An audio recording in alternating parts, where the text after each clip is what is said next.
Hello guys, my name is Shashi and मैं आपको आज कार्बोकैटायन के बारे में बताऊंगी।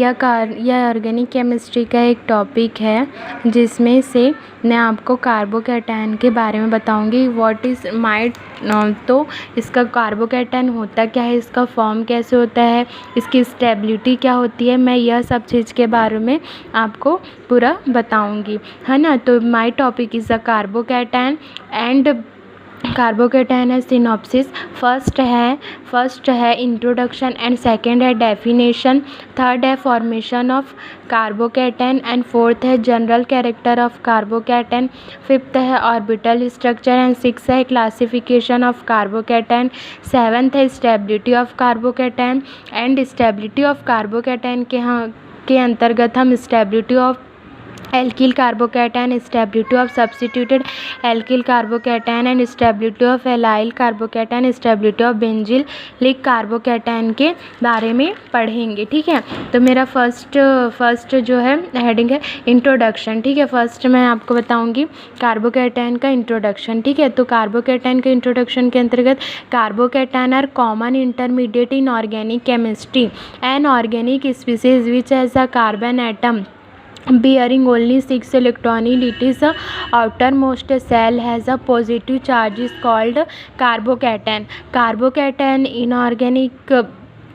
organic chemistry में जो कार्बोकैटायन है कॉमन इंटरमीडिएट की तरह बिहेव करता है, जिसके आउटर मोस्ट सेल में सिक्स इलेक्ट्रॉन होते हैं, जिससे कि उसका क्या है, तो 6 इलेक्ट्रॉन है तो उसका ऑक्टेट कंप्लीट नहीं होता है ना। तो ऑक्टेट कंप्लीट नहीं होने के कारण कार्बन में क्या होती है, इलेक्ट्रॉन की डेफिशिएंसी होती है। ठीक है, तो इलेक्ट्रॉन की डेफिशिएंसी होने के कारण कार्बन के ऊपर क्या चार्ज लग जाता है, प्लस चार्ज लग जाता है, इसलिए उसको क्या कहा जाता है, कार्बोकैटायन।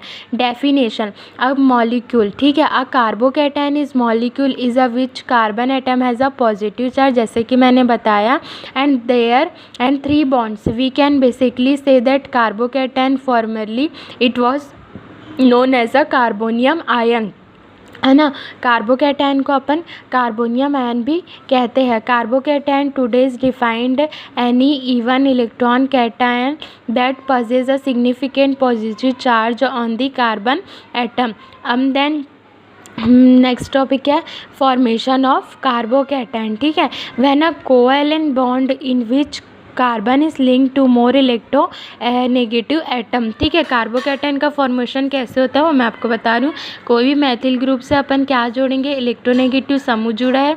इलेक्ट्रोनेगेटिव समूह कोई भी मैथिल ग्रुप से क्या होता है, इलेक्ट्रोनेगेटिव ग्रुप जुड़ा होता है। तो इलेक्ट्रोनेगेटिव का क्या वर्क होता है, का इलेक्ट्रॉन को अपनी ओर अट्रैक्ट करना। ठीक है, इलेक्ट्रॉन को अपनी ओर क्या करना होता है, अट्रैक्ट करना। ठीक है, जिससे जो कार्बन के इलेक्ट्रॉन है ये क्या हो जाएंगे, कार्बन के इलेक्ट्रॉन को ये जो Cl ग्रुप है वो क्या करेगा, अपनी ओर अट्रैक्ट करेगा।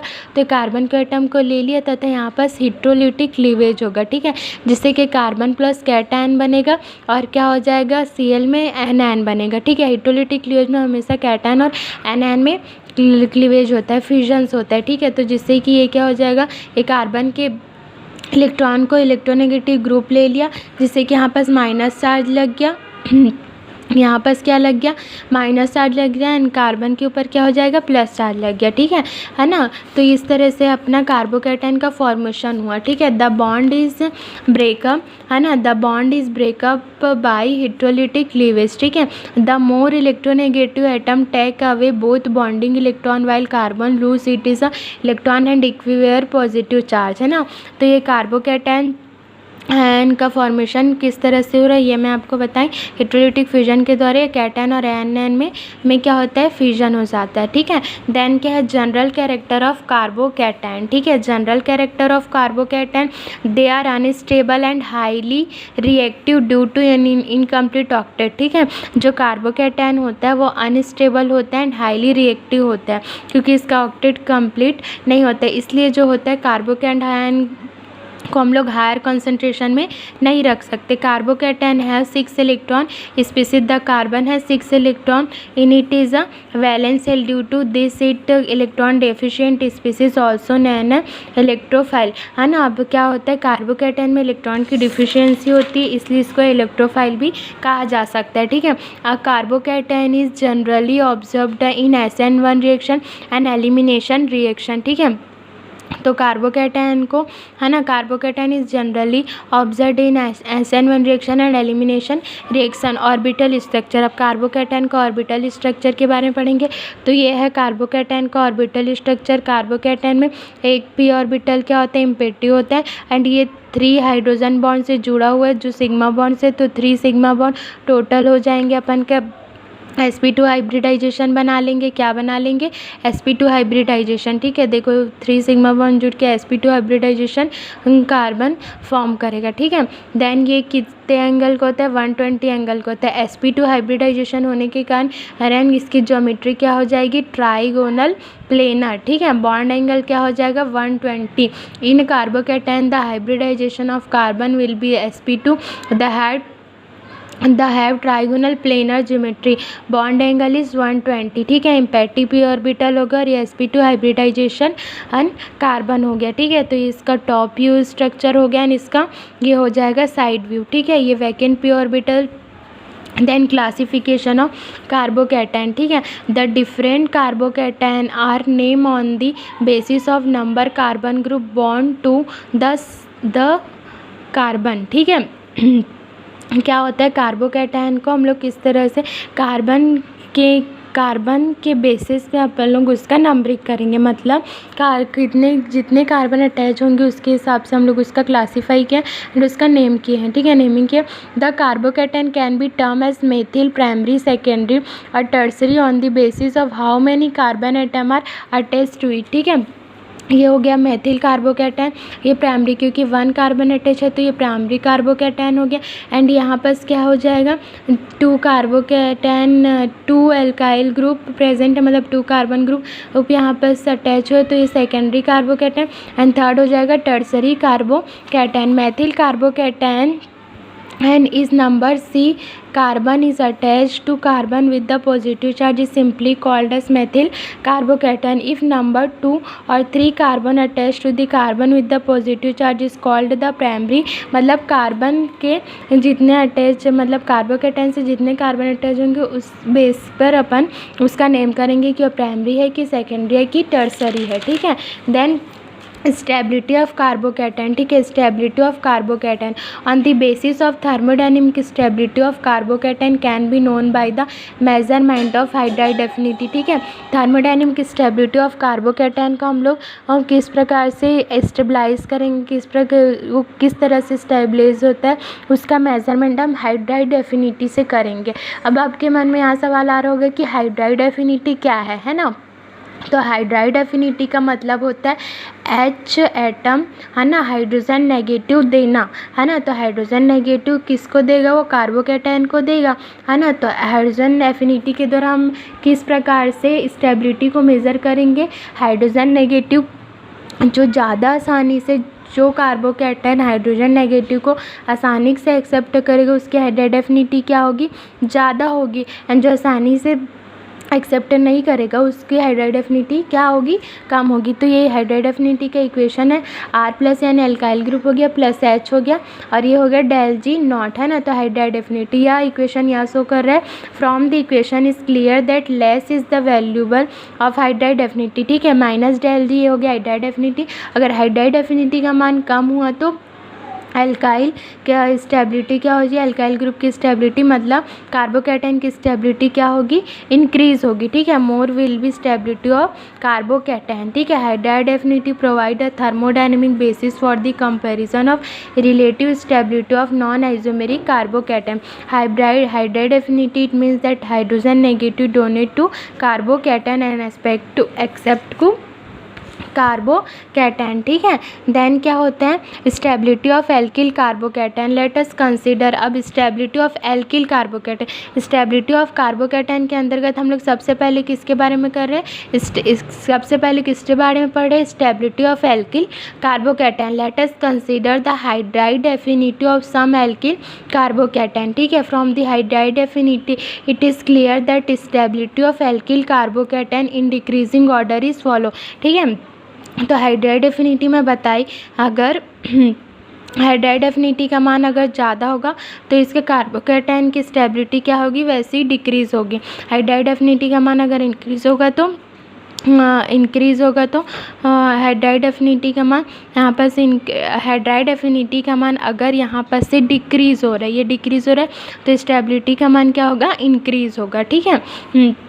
देखो कार्बोकैटायन ये हो गया अपन का मेथिल कार्बोकैटायन, यहाँ पास प्लस चार्ज है तो ये हाइड्राइड एफिनिटी के H नेगेटिव का आसानी से ले लेगा। देन सेकंड में क्या हो गया, मेथिल ग्रुप के साथ मेथिल कार्बोकैटायन के साथ क्या हुआ, एक अल्काइल ग्रुप जुड़ गया, ठीक है। अब अल्काइल ग्रुप क्या शो करता है, प्लस ए इफेक्ट शो करता है। प्लस ए इफेक्ट यानी इलेक्ट्रॉन डोनेट करेगा, ये जो एल्किल ग्रुप है ये वाले कार्बोकैटायन को इलेक्ट्रॉन को डोनेट करेगा तो ये प्लस चार्ज हल्का सा क्या हो जाएगा, प्लस चार्ज जो हो जाएगा हल्का सा क्या हो जाएगा, न्यूट्रलाइज हो जाएगा, जिससे कि यहाँ पर हाइड्राइड एफिनिटी तो H नेगेटिव को ये थोड़ी कम आसानी से एक्सेप्ट करेगा मेथिल कार्बोकैटायन से, ठीक है ना। तो उस तरह से यहाँ पर हाइड्राइड एफिनिटी का मान क्या हो गया, कम हो गया। अब यहाँ पर सेकेंडरी कार्बोकैटायन में क्या हो गया, दो एल्काइल ग्रुप अटैच हो गए तो दोनों एल्काइल ग्रुप क्या करेगा, प्लस इफेक्ट शो करेगा और यहाँ पर के जो प्लस चार्ज जो है मैग्नीट्यूड ऑफ प्लस चार्ज जो कि क्या करेगा, न्यूट्रलाइज करेगा। दैन इसके हाइड्राइड एफिनिटी का मान क्या हो जाएगा, और कम हो जाएगा, ठीक है। और कम आसानी से हाइड्रोजन नेगेटिव को ये एक्सेप्ट करेगा तथा यह क्या हो जाएगा। अब यहाँ पर टर्सरी कार्बोकैटायन में 3 एल्काइल ग्रुप आ गया है ना, 3 एल्काइल ग्रुप आ गया तो ये तीनों क्या है, प्लस इफेक्ट शो करेगा, जिससे कि ये प्लस चार्ज में क्या हो जाएगा, माइनस चार्ज आने लगेगा। अब माइनस चार्ज तो अब हाइड्रोजन नेगेटिव इसको देगा और यहाँ पर भी माइनस चार्ज होगा तो दोनों एक दूसरे को क्या करेंगे, रिपल करेंगे, जिससे कि यहाँ पर हाइड्राइड एफिनिटी का मान क्या हो जाएगा, कम हो जाएगा, सबसे कम हो जाएगा। तो ये नेचर प्राइमरी का methyl carbocation, primary carbocation and secondary carbocation and tertiary carbocation, ये अल्काइल। अब क्या होता है इस स्टेबिलिटी को और दिस स्टेबिलिटी है ना, tertiary carbocation high stability and secondary then primary, ठीक है। तो this stability order can be explain by magnitude of positive charge and delocalise of positive charge, ठीक है। Magnitude of positive charge as we know that the stability of charge species depend upon the magnitude of charge as follow, ठीक है। Stability of charge inversely proportional to magnitude of charge, है ना। Magnitude of plus charge मतलब ये क्या बता रहा है आपको, अगर स्टेबिलिटी बढ़ेगी तो charge magnitude of positive charge क्या होगी, डिक्रीज़ होगी, ठीक है। इसलिए क्या है, इन्वर्सली प्रोपोर्शनल, ओके। देन हम इसको अच्छे से समझा रहे, चार्जेस अगर बढ़ेगा तो स्टेबिलिटी क्या होगी, कम होगी, ठीक है। As the alkyl group have electron donating effect, alkyl group क्या करता है, प्लस इफेक्ट शो करता है, they decrease magnitude of charge, तो ये क्या करता है, मैग्नीट्यूड ऑफ चार्ज को क्या करता है, डिक्रीज करता है, क्योंकि प्लस इफेक्ट करता है, इलेक्ट्रॉन को डोनेट करता है तो मैग्नीट्यूड ऑफ पॉजिटिव चार्ज क्या होगा, डिक्रीज होगा and hence increase the stability, ठीक है। तो ये क्या हो जाएगी, टर्सरी, देखो टर्सरी कार्बोकैटायन में 3 एल्किल ग्रुप जो है, जिससे कि ये ज़्यादा न्यूट्रलाइज हो रहा है और इससे कम, ठीक है। तो ये डिक्रीजिंग हो गई, स्टेबिलिटी इन डिक्रीजिंग हो रहा है, इसके स्टेबिलिटी क्या हो रही है, डिक्रीज हो रही है। On the basis above we can make following 3 rules, ठीक है। Plus I group increases stability of carbocation, ठीक है। प्लस आई ग्रुप के कारण क्या होती है, स्टेबिलिटी ऑफ कार्बोकैटायन इंक्रीज होंगे, stability of carbocation and inversely proportional plus I power of group, ठीक है। देन उसके बाद अपना क्या हो जाएगा, और मतलब इसकी स्टेबिलिटी को हम delocalisation of positive charge by hyperconjugation से भी समझ सकते हैं, ठीक है। The stability of alkyl carbocation can be explain by hyperconjugation. अब हाइपर कॉन्जुगेशन क्या होता है, इसमें क्या होता है, सिग्मा बॉन्ड बॉन्ड कन्वर्ट होता है पाई बॉन्ड में, ठीक है, sigma bond convert into pi bond. Hyperconjugation क्या होता है ये भी मैं बता देती हूँ। Hyperconjugation effect is a permanent effect in which localisation of sigma electron of CH bond of alkyl group to an atom, ठीक है। इसमें CH बॉन्ड का क्या होता है, डीलोकलाइजेशन होता है। Hyperconjugation in sigma bond convert into pi bond. According to this, sigma electron of CH bond can be delocalized into the unfilled p orbital, the positive charge unfilled p orbital के पास क्या होता है, sigma electron जाता है, ठीक है। Then दस spreading है ना charge all over the alkyl group, ठीक है। Further the tertiary carbocation has maximum number of resonant structure compare to the secondary of primary. 10 tertiary carbocation more stable, जिसमें रेजोनेटिंग स्ट्रक्चर जितने ज़्यादा बनेंगे उतना ही ज़्यादा स्टेबल होगा, है ना। The secondary carbocation which is turn has a more stability the primary carbocation. Number of resonating structure is equal to total number of alpha hydrogen. Alpha hydrogen जितने ज़्यादा प्रेजेंट होंगे उतने ही ज़्यादा क्या होंगे अपन यहाँ पास रेजोनेटिंग स्ट्रक्चर बनेंगे, ठीक है। तो ये CH2 का CH बॉन्ड एक बॉन्ड को इस तरह से, H को एक बॉन्ड को इस तरह लिखेंगे जिससे कि ये CH बॉन्ड यहाँ पर से कार्बोकैटायन के पास जा रहा है, तो यहाँ पर डबल बॉन्ड आ जाएगा, देखो है ना। अब ये डबल बॉन्ड आ जाएगा तो ये रेजोनेटिंग स्ट्रक्चर का साइन होता है। रेजोनेटिंग स्ट्रक्चर में हमेशा इस तरह से साइन बनाया जाता है, ठीक है ना। तो ये CH3 CH2H double bond C CH3 ठीक है। और ये टोटल 10 रेजोनेटिंग स्ट्रक्चर हो गए। कितने रेजोनेटिंग, देखो अल्फा हाइड्रोजन जितने होंगे 1 2 3 और 4 5 और 6 9 ये 10, ठीक है।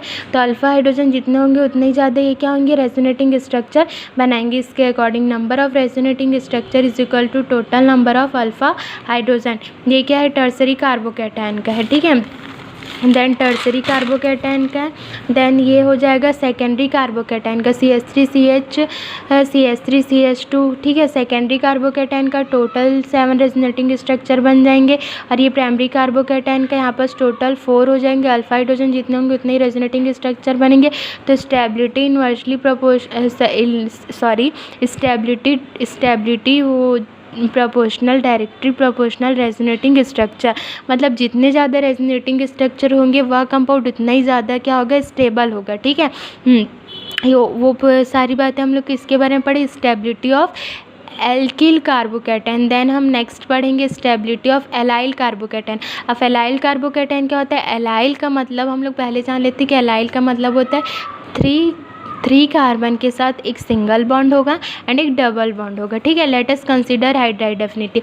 अब इसमें भी अपन हाइड्राइड एफिनिटी को मेज़र करेंगे, ठीक है, इसके स्टेबलाइज के लिए, है ना। हाइड्राइड एनर्जी, अब हाइड्राइड एनर्जी ऑफ क्या होता है, hydride energy of alkyl carbocation, ठीक है। तो कार्बोकैटायन हो गया, ये हाइड्राइड एफिनिटी इन केशियल मोल हो गया, नेचर हो गया, है ना। तो हाइड्राइड एफिनिटी हो गया, है ना। तो CH2 CH प्लस हो गया और 256 हो गया, ठीक है। यहाँ पर क्या होगा, यहाँ पर भी क्या होगा अपन का, यहाँ पर रेजोनेंस को ही बताएंगे, ठीक है। यहाँ पर रेजोनेंस हो रहा है ना। यहाँ पर क्या होगा, ये आसानी से हाइड्राइड एफिनिटी को एक्सेप्ट कर लेगा, बट यहाँ पर से एक एल्किल समूह जुड़ गया जिसके कारण यहाँ पर प्लस इफेक्ट शो करेगा, जिससे कि हाइड्राइड एफिनिटी को कम आसानी से एक्सेप्ट करेगा। यहाँ पर 2 एल्किल समूह जुड़ जाएगा, ठीक है। यहाँ पर ये CH3 हो जाएगा, यहाँ पर क्या हो जाएगा, 2 एल्किल समूह जुड़ जाएगा, जिससे कि ये दोनों क्या हो गए, प्लस इफेक्ट शो करेंगे एंड इसकी हाइड्राइड एफिनिटी सबसे कम हो जाएगी। तो टर्सरी एलाइल कार्बोकैटायन की हाइड्राइड एफिनिटी सबसे कम होगी, फिर उससे थोड़ी ज़्यादा है सेकेंडरी की होगी, उससे ज़्यादा प्राइमरी की होगी। विच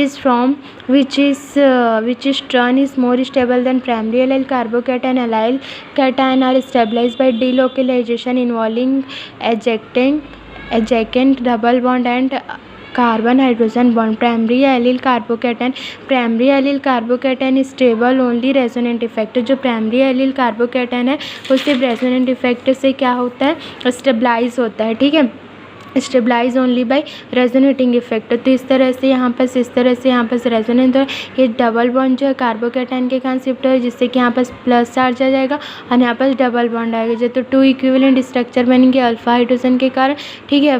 मतलब 2 इक्विवेलेंट स्ट्रक्चर, यहाँ पर अल्फा हाइड्रोजन ही होगा तो 2 इक्विवेलेंट रेजोनेटिंग स्ट्रक्चर हो जाएंगे, ठीक है। तो सेकेंडरी एलिल कार्बोकैटायन रेजोनेंस से होता है। रेजोनेंस से अपन का क्या होता है, रेजोनेंस होने के कारण यहाँ पर क्या होता है स्टेबलाइज होगा। एंड दूसरा क्या होता है इंडक्टिव इफेक्ट, ठीक है। तो इसी ऐसे एल्किल ग्रुप होने के कारण यहाँ पास इंडक्टिव इफेक्ट शो हो रहा है। देन यहाँ पास हाइपर कंजुगेशन इफेक्ट भी शो होगा, ठीक है ना। तो अलाइल कार्बोकैटायन जो सेकेंडरी अलाइल कार्बोकैटायन वो रेजोनेंस एंड हाइपर कंजुगेशन, ये CH बॉन्ड है, ये CH बॉन्ड यहाँ जाके शिफ्ट हो रहा है तो पाई बॉन्ड में कन्वर्ट हो रहा है तो CH2 CH2, ठीक है। और ये H+ रिलीज हो जाएगा, ठीक है। H+ लेके ये क्या हो जाएगा रिलीज हो जाता है। कब? ये जो हाइपर कॉन्जुगेशन है वो क्या होता है परमानेंट इफेक्ट होता है। तो ये CH बॉन्ड का ये वाला बॉन्ड यहाँ ऊपर गया और ये H+ रिलीज़ हो गया, ठीक है। और ये परमानेंट यहाँ पास क्या बना गया पाई इलेक्ट्रॉन बन गया और ये सिग्मा बॉन्ड कन्वर्ट हो गया पाई इलेक्ट्रॉन में। ये हाइपर कॉन्जुगेशन के इफेक्ट होता है। तो यहाँ पास क्या हो गया 4 इक्विवेलेंट रेजोनेटिंग स्ट्रक्चर बने। ये अल्फ़ा कार्बन हो गया और ये भी ये अल्फ़ा हाइड्रोजन हो गया और ये भी अल्फ़ा हाइड्रोजन हो गया, ठीक है। तो 4 equivalent resonating structure due to hyperconjugation, है ना। तो सेकेंडरी एलिलिक कार्बोकैटायन में क्या होते हैं 2, है ना, आपके 2 क्या बनेंगे मतलब सेकेंडरी एल्किल कार्बोकैटायन में अपन का इंडक्टिव इफेक्ट शो करेगा। एंड इंडक्टिव इफेक्ट के कारण स्टेबलाइज होगा, हाइपर कॉन्जुगेशन के कारण स्टेबलाइज होगा एंड रेजोनेंस के कारण स्टेबलाइज होगा, है ना। This secondary alkyl carbocation stabilise by resonance plus effect hyperconjugation and resonance, ठीक है। टर्सरी एल्किल कार्बोकैटायन में 2 एल्किल ग्रुप जुड़े हुए हैं तो रेजोनेंस, इसमें भी रेजोनेंस इफेक्ट के कारण स्टेबलाइज होगा। यहाँ का जो डबल बॉन्ड कार्बोकैटायन के पास जाएगा, है ना। तथा यहाँ पर इस तरह से कितने 2 इक्विवेलेंट रेजोनेटिंग स्ट्रक्चर बनेंगे, ठीक है। 2 इक्विवेलेंट रेजोनेटिंग स्ट्रक्चर बनेंगे एंड यहाँ पर इंडक्टिव इफेक्ट, यहाँ पर 2 एल्किल समूह जुड़े होने के कारण या क्या होते हैं सेकेंडरी एलाइल कार्बोकैटायन से इसमें इंडक्टिव इफेक्ट ज़्यादा होंगे क्योंकि यहाँ पर 2 एल्काइल समूह जुड़े हुए हैं तो ये दोनों क्या प्लस इफेक्ट शो करेंगे ना, है ना। प्लस इफेक्ट है ना inductive effect, okay. Then electron deficiency of trivalent carbon is reduced by 2 alkyl group, hyperconjugation हो गया। यहाँ पास भी जो CH बॉन्ड है ना, ये जो CH बॉन्ड है ये क्या हो गया यहाँ पास अटैच हो जाएगा तो ये sigma bond convert into pi bond. Then ये H+ रिलीज हो जाएगा, ठीक है, ये रिलीज हो गया तो यहाँ पर CH2 CHC double bond CH2 CH3 बच गया, है ना। तो 10 tertiary alkyl carbocation stabilise resonance effect inductive effect and hyperconjugation, ठीक है। स्टेबलाइज ऑफ बेंजलिक कार्बोकैटायन, अब बेंजलिक का मतलब होता है देखो एक कार्बन दिख रहा है यहाँ पर, दूसरा कार्बन है, तीसरा कार्बन, 3 कार्बन के साथ एक डबल बॉन्ड एंड एक सिंगल बॉन्ड हो गया, ठीक है। इसको क्या बोलते हैं बेंजेलिक बोलते हैं, इसको ही क्या बोला जाता है बेंजेलिक, यानी इस पूरे फॉर्म को क्या बोला जाता है बेंजेलिक कार्बो कैटायन। अब यहाँ पर भी अपन हाइड्राइड एफिनिटी ही फॉलो करेंगे, हाइड्राइड एफिनिटी को मेज़र करेंगे, है ना। स्टेबलाइज मतलब कार्बोकैटायन की स्टेबिलिटी के लिए हाइड्राइड एफिनिटी के द्वारा मेज़र करेंगे, ठीक है। तो carbocation C6 phenyl methyl carbocation की हाइड्राइड एफिनिटी सबसे ज़्यादा होगी, फिर उसके बाद उससे कम क्या होगी डाइफेनिल मेथिल कार्बोकैटायन की होगी, फिर ट्राई मेथिल कार्बोकैटायन की होगी, ठीक है।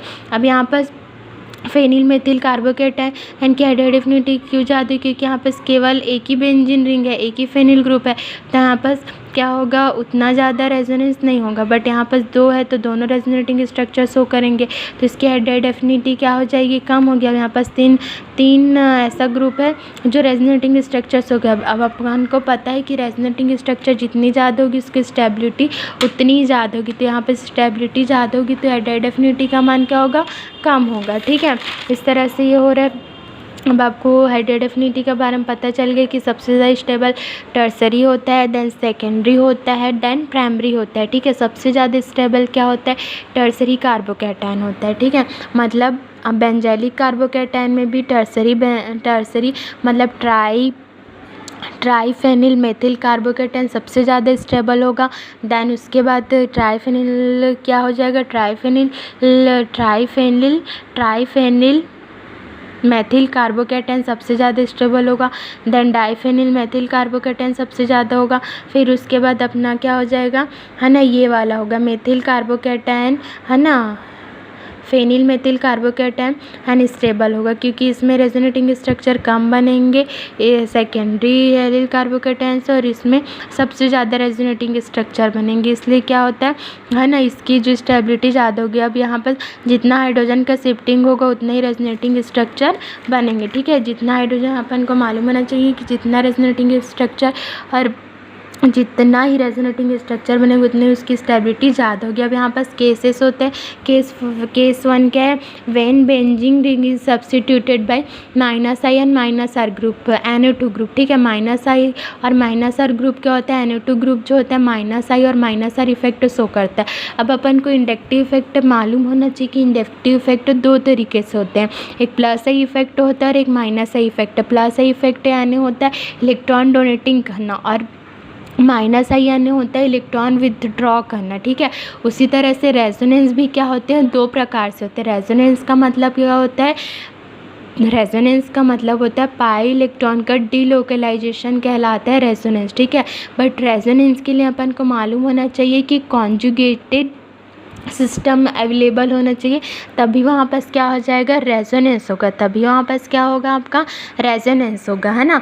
तो रेजोनेंस भी दो प्रकार के होते हैं, +R होता है और एक -R होता है, ठीक है। तो जो +R है उसमें क्या होता है, +R में क्या होता है, जैसे कि यहाँ पास हो गया अपन के ये एक सिस्टम बेंजीन क्या हो गया, एक सिस्टम हो गया और यहाँ पास उससे एक ग्रुप जुड़ा हुआ, ठीक है। तो ये ग्रुप से क्या करेगी, ये जो ग्रुप रहेगा वह इसको इलेक्ट्रॉन देगा, तो वह क्या इफेक्ट शो करेगा, +R इफेक्ट शो करेगा। बट हम लोग यहाँ पास क्या पढ़ रहे हैं, -I एंड -R ग्रुप, ठीक है।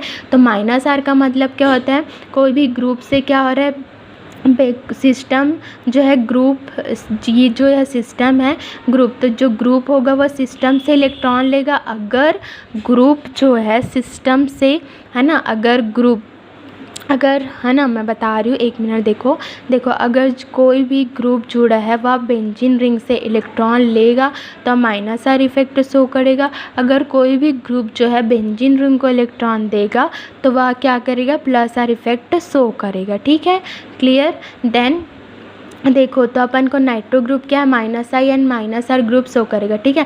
तो ये जो नाइट्रोजन है अपन को पता है कि -I इफेक्ट शो कर रहा है एंड ये +R ग्रुप है, ठीक है। -R, सबसे पहले -R के बारे में पढ़ लेते हैं, ठीक है। तो -R ग्रुप है, ठीक है, -R इफेक्ट शो करता है, ठीक है। तो ये जो CH2 है उसके यहाँ पर पहले से इलेक्ट्रॉन की डिफिशियंसी थी, बट ये NO2 group -R effect show करे तो ये फिर से इलेक्ट्रॉन इसके क्या करेंगे, इसके इलेक्ट्रॉन को ले लेगा, तो यहाँ पास और ज़्यादा magnitude of positive charge increase हो जाएगा, है ना, जिससे कि यह क्या हो जाएगा, अनस्टेबल हो जाएगा, ठीक है ना। तो ये ऑर्थो डेरिवेटिव के बारे में पढ़ रहे हैं, ऑर्थो डेरिवेटिव है, ठीक है। तो इस तरह से रेजोनेटिंग इसके इलेक्ट्रॉन को ले लिया, तो यहाँ पास अब यहाँ पास इलेक्ट्रॉन आ गया, तो यहाँ पास ये चार्ज हो जाएगा, ठीक है। तो इस तरह से बन जाएगा, यहाँ पास माइनस हो जाएगा, यहाँ पर डबल बन, ठीक है। ये क्या है, ऑर्थो डेरिवेटिव है। Increase is magnitude of positive charge -R और -R इफेक्ट, ठीक है। तो -I और -R इफेक्ट क्या करता है, इंक्रीज करता है मैग्नीट्यूड ऑफ पॉजिटिव चार्ज को, ठीक है। The NO2 group decreasing stability by inductive and as resonant effect, ठीक है। जो NO2 ग्रुप है वह क्या करता है, बेंजील मेथिल कार्बोकैटायन की स्टेबिलिटी को क्या करता है, डिक्रीज करता है, ठीक है। क्योंकि positive magnitude of positive charge क्या हो रहा है, बढ़ रहा है इसलिए, ठीक है। उसी तरह से मेटा डेरिवेटिव में क्या होता है, सिर्फ -I इफेक्ट शो करता है, ठीक है। सिर्फ क्या होता है, -I इफेक्ट ही शो करता है और यहाँ पास -R इफेक्ट इज एब्सेंट। अब -R इफेक्ट एब्सेंट क्यों, क्योंकि यहाँ पास कॉन्जुगेटेड सिस्टम क्या होता है, एब्सेंट होता है। देखो यहाँ पास मैं बता रही हूँ आपको, कॉन्जुगेटेड सिस्टम पाई इलेक्ट्रॉन तो होना जरूरी है, बट कॉन्जुगेटेड सिस्टम का भी होना रेजोनेंस के लिए बहुत इंपॉर्टेंट है, ठीक है। तो ये देखो यहाँ पास ये सिंगल बॉन्ड हो गया, डबल बॉन्ड हो गया, सिंगल बॉन्ड हो गया। अब यहाँ पास देखो ये भी सिंगल बॉन्ड हो गया और ये भी सिंगल बॉन्ड हो गया, ये दोनों क्या हो गए, सिंगल बॉन्ड हो गए। तो कॉन्जुगेटेड सिस्टम यहाँ पास है क्या, नहीं है, इसलिए यहाँ पास -R इफेक्ट क्या हो जाएगा, एब्सेंट हो जाएगा, ठीक है। Magnitude of positive charge increase only -I effect है, ठीक है। तो ये थोड़ा स्टेबल हो जाएगा क्योंकि इसमें सिर्फ -I इफेक्ट शो हो रहा है, ठीक है। इस तरह से ये हो गया। देन क्या होता है, magnitude, then since meta position is not the conjugated position that nitro group will be not involve in resonance effect, ठीक है। ये पैरा डेरिवेटिव हो गया, तो इस तरह से ये पैरा डेरिवेटिव हो गया CH2 और ये Na2, ठीक है। अब पैरा डेरिवेटिव में भी -I और -R इफेक्ट दोनों से होगा, बट इस डिस्टेंस रूल के कारण ये क्या होगा, थोड़ा सा क्या हो जाएगा, मतलब मैग्नीट्यूड ऑफ पॉजिटिव चार्ज इसमें थोड़ा सा कम रहेगा, ठीक है। मैग्नीट्यूड ऑफ पॉजिटिव चार्ज कम रहेगा क्योंकि डिस्टेंस रूल होगा। ये यहाँ ऑर्थो में मैग्नीट्यूड ऑफ पॉजिटिव चार्ज ज़्यादा होगी क्योंकि आसानी से प्लस मतलब इसके इलेक्ट्रॉन को ले लेगा, बट यहाँ पर थोड़ा डिस्टेंस होने के कारण उतनी आसानी से नहीं ले पाएगा, ठीक है। तो इसलिए हम देखते हैं कि मैटर सबसे ज़्यादा स्टेबल होगा क्योंकि यहाँ पर सिर्फ माइनस का इफेक्ट हो रहा है। फिर उसके बाद पैरा होगा क्योंकि यहाँ पर डिस्टेंस रूल फॉलो हो रहा है, इसलिए ये क्या करेगी, इसके इलेक्ट्रॉन को आसानी से नहीं ले पाएगा। दैन ये थोड़ा सा स्टेबल रहेगा इसके अपेक्षा, है ना, मैटर डेरिवेटिव की अपेक्षा। देन पैरा डेरिवेटिव, ठीक है। तो सबसे ज़्यादा स्टेबल मैटा हो जाएगा, फिर पैरा हो जाएगा, फिर क्या हो जाएगा अपन का ऑर्थो डेरिवेटिव हो जाएगा, ठीक है। तो डिक्रीजिंग ऑफ तो स्टेबिलिटी ऑफ डिक्रीजिंग ऑर्डर इस तरह से हो जाएगा। सबसे ज़्यादा क्या हो जाएगा, है ना, मैटा वाला स्टेबल होगा क्योंकि यहाँ पर केवल माइनस का इफेक्ट शो हो रहा था और माइनस और एब्सेंट था क्योंकि यहाँ पर कॉन्जुगेटेड सिस्टम एब्सेंट था इसलिए, ठीक है। फिर पैरा हो जाएगा, फिर मैटा हो जाएगा, है ना। इस तरह से यह हो गया। अब केस 2 में अगर when benzene ring is substituted plus I and plus R effect, ठीक है, CH2 एंड CH3, ठीक है।